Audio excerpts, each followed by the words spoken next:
The room was empty, yet the lights suddenly turned on by themselves. This strange occurrence didn't wake the sleeping girl, however. As the lights dimmed again, a crisp sound came from outside. The awakened girl looked out, seeing something by the trash can under the wall.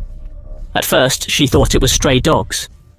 To avoid disturbance, she put on shoes to go downstairs. Unexpectedly, as she descended, her front door slowly opened.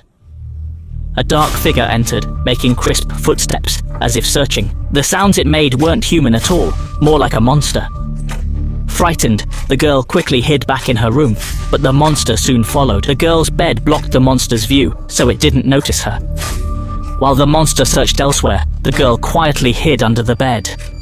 Not finding her, the monster persisted, jumping directly onto the girl's bed. Terrified, the girl covered her mouth, fearing she might scream involuntarily. The monster then jumped under the bed, seemingly still searching. Seeing those terrifying feet, the girl fearfully turned away and closed her eyes. Fortunately, the monster didn't linger long, roaring in frustration before leaping out the window. Watching it leave, the girl sighed in relief, but her relief was premature. The monster hadn't gone far. It had climbed into her room. She quickly shut the door and tried calling the police, but a screeching sound came through the phone. The refrigerator seemed to come alive, shaking and opening repeatedly, scaring the girl back to her room, but the monster blocked her escape, slowly descending the stairs. Completely terrified, the girl hid in a corner by the refrigerator. When she tried to leave, the fridge door opened, trapping her in the corner. Now cornered, she saw the monster's feet appear before her, followed by thin, long hands gripping the refrigerator and a smooth head slowly emerging. This horrifying sight gave the girl a burst of desperate strength. She pushed open the fridge door and ran outside. But before she got far, the monster-controlled front door knocked her down. But determined, the girl didn't give up her escape attempt. To the monster, her struggles seemed futile. It lifted her with a wave of its hand. Facing danger, the girl impaled the monster's head with a steel rod, amazed at her success. Even the next day, the girl hadn't recovered from her fear. She cautiously checked the monster, confirming it was cold and lifeless. She covered the body, thinking it was over, but outside, her neighbors behaved strangely, raising fists skyward, with something moving in their throats.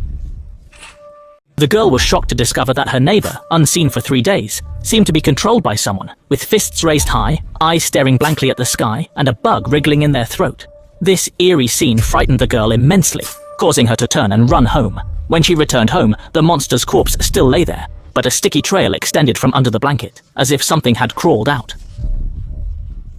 Mustering her courage, the girl lifted the blanket to find the sticky substance had come from the monster's mouth. A sense of foreboding grew within her. Could these monsters return once more?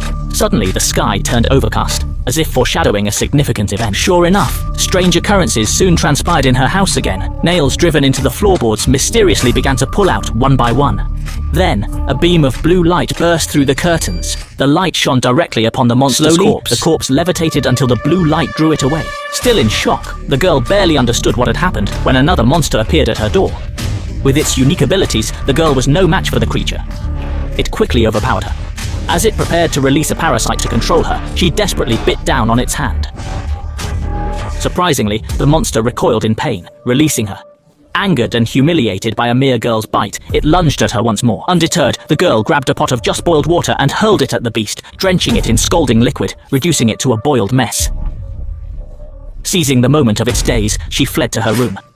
But the monster's rage knew no bounds. It smashed through the door, pursuing her. She attempted escape through the window, but it was too late. The creature grasped her leg, dragging her back.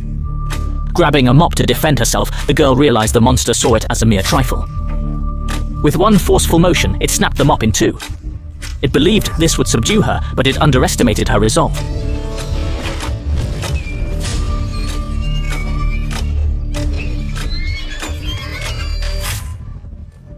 Stunning the beast, she leapt from the window, landing on the floor below. Yet the danger was far from over, as an even larger monster loomed in the distance, watching